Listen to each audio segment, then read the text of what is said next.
In 1989, Japan's economy was the envy of the world. Its stock market was the largest on Earth. Its companies were buying American landmarks. Its engineers were defining the future. Economists predicted Japan would overtake the United States within a generation. Today, Japan is disappearing. Not through war, not through famine, not through catastrophe, but through silence. In 2023, the country recorded just 727,000 births. 50 years earlier, that number was 2.09 million. Japan is not simply aging, it is vanishing. And the consequences, economic, financial, and deeply human, reach far beyond Japan's borders. Let us explore how one of the greatest economic transformations in modern history became the world's most alarming demographic crisis. To understand what is happening to Japan today, we need to understand what Japan once was. In the ruins of World War II, Japan was a devastated nation. Its cities had been bombed to ash. Its economy was in free fall. 3 million of its people had died in the conflict. The future looked catastrophic. And yet, within 30 years, Japan achieved something no nation had managed at that speed. Between 1955 and 1990, its economy grew at an average of 7% per year. By 1968, it had overtaken West Germany to become the second largest economy in the world. Toyota, Sony, Panasonic, Hitachi, these were not merely companies, they were symbols of a national transformation so extraordinary it became known simply as the Japanese miracle. At its peak, the land value of Tokyo alone was estimated to exceed the entire land value of the United States. Japanese banks held a third of all global banking assets. But quietly, inside that miracle, a crisis was already beginning. In 2023, Japan recorded 727,277 births, the lowest figure since national records began. This is not merely a statistic. It represents something profound, a country in which fewer children are being born each year than at any point in its modern history. Japan's total fertility rate, the average number of children a woman is expected to have, now stands at 1.2. To maintain a stable population, a country needs a fertility rate of 2.1. Japan has not reached replacement level since 1974. The country's total population peaked at 128 million in 2008. It has been falling every year since. Government projections suggest it will fall below 100 million by 2056. By the end of this century, some models project a Japan with fewer than 63 million people, less than half of what it is today. In plain terms, Japan is not experiencing a modest slowdown in population growth. It is experiencing a collapse, and that collapse is accelerating. More than 29% of Japan's population is now over the age of 65, the highest proportion of any country on Earth. By comparison, that figure stands at 17% in the United States and 22% in Germany. Every day, the number of elderly people requiring care grows. Every day, the number of working-age people available to provide that care, to pay taxes, to drive the economy forward, shrinks. More than 800 elementary schools have been closed in Japan since 2010. In some rural prefectures, kindergartens are being converted into elderly care facilities faster than new ones are being opened. Villages where the youngest resident is in their 70s are not unusual. They are becoming the norm. Why is this happening? The answer is simultaneously simple and devastating. A generation that should exist simply does not. The most visible consequence of Japan's demographic collapse is written into the landscape itself. Japan currently has approximately 9 million abandoned homes. The Japanese word for them is akiya, ghost houses. They stand in deteriorating rows in mountain villages, in coastal towns, in once thriving suburban neighborhoods. Local governments in some regions are now giving these properties away for free or for as little as a few $100s because there is nobody to buy them and the cost of demolition exceeds the value of the land. In the Tohoku region, entire communities have emptied, not because of the 2011 earthquake and tsunami, but from something slower and more absolute. The last residents grew old and died with no one to replace them.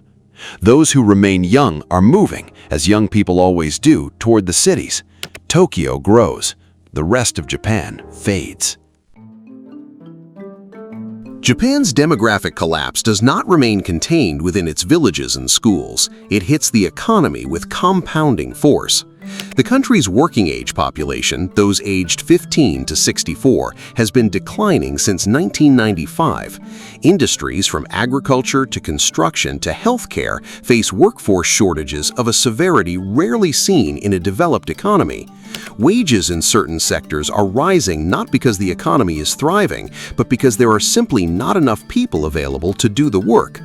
At the same time, the cost of supporting an aging population is placing extraordinary pressure on public finances.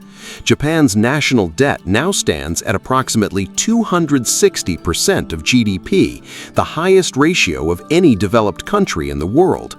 The United States, routinely described as carrying a dangerously high debt burden, has a debt-to-GDP ratio of approximately 122%. Japan's is more than double that. The Bank of Japan has spent 3 decades holding interest rates near and at times below zero, attempting to stimulate an economy its debt requires to grow. Today, the Bank of Japan owns approximately half of all outstanding Japanese government bonds. Japan's economy is being held together by financial measures that cannot continue indefinitely, and the world knows it. The question that naturally follows is why Japan does not simply accept more immigrants. It's a reasonable question. Germany, Canada, and the United Kingdom, all facing demographic pressures significantly less severe than Japan's, have turned to large-scale immigration as a corrective measure. Japan's answer for most of its modern history has been a deliberate no. The Japanese national identity has historically been defined by a degree of cultural homogeneity with few parallels in the developed world. As recently as 2018, the foreign-born population of Japan stood at just 2.2%, compared to 15% in Germany and 17% in the United States. There are signs of cautious change. In 2019, the government introduced new visa categories to allow foreign workers into sectors facing critical shortages, but the scale of immigration needed to reverse Japan's demographic trajectory is far beyond anything Japanese policy or society has yet been willing to accept.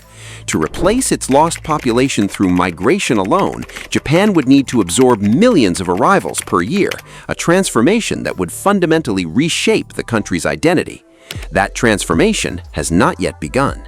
Japan's crisis may appear to be a domestic tragedy. In reality, it sits at the center of global financial risk. Japan is the world's 4th largest economy. Its investors hold more foreign assets than those of any other nation, approximately $3.3 trillion invested overseas. Japanese institutions are among the largest holders of United States Treasury bonds and European government debt. When Japan's financial system experiences stress, the effects do not stay within Japan's borders. In the summer of 2024, when the Bank of Japan raised interest rates by even a fraction of a percent, global stock markets recorded one of their sharpest single-day declines in years. Japanese investors who had borrowed cheaply in yen to invest in higher-yielding assets around the world began unwinding those positions simultaneously. Every major exchange felt the impact within hours. This is what economists call the yen carry trade, and Japan's demographic reality means the Bank of Japan has almost no room to maneuver. Hold rates too low, and the yen continues to weaken, making imports, and Japan imports almost all of its energy and food, devastatingly expensive. Raise rates too sharply, and the cost of servicing that debt at 260% of GDP risks a crisis that could destabilize financial markets worldwide. Japan is not managing its own quiet decline in isolation. It is managing a risk in which the entire world has a stake. Japan is not passive in the face of these realities. The government has announced substantial incentive programs to encourage families to have more children, direct cash payments, expanded child care subsidies, preferential housing for young families. Before leaving office, Prime Minister Kishida described the declining birth rate as, in his words, a crisis threatening whether Japanese society can continue to function. But demography does not respond to short-term intervention. The consequences of 50 years of below-replacement birth rates cannot be undone in years or even a decade. Even under the most optimistic projections, a fertility rate that begins rising immediately, the workforce would not recover for an entire generation. The most probable near-term trajectory is managed decline, a gradual contraction of domestic output, accelerating investment in automation and robotics to compensate for missing workers, a cautious opening to foreign labor, and a financial system continuing to walk the extraordinary tightrope it has maintained for 30 years. Whether Japan discovers a new kind of miracle, not built from the ruins of war, but from the silence of empty villages and abandoned schools, remains the most consequential, unanswered question in the global economy today. Japan built one of the greatest transformations in modern history from almost nothing. The question that now defines its next chapter is whether a nation can reinvent itself not from catastrophe, but from absence, from the slow disappearance of a generation that was simply never born. Only time will tell. If you found this video insightful, please share your thoughts in the comments below and don't forget to like and subscribe. Thank you for watching until the end.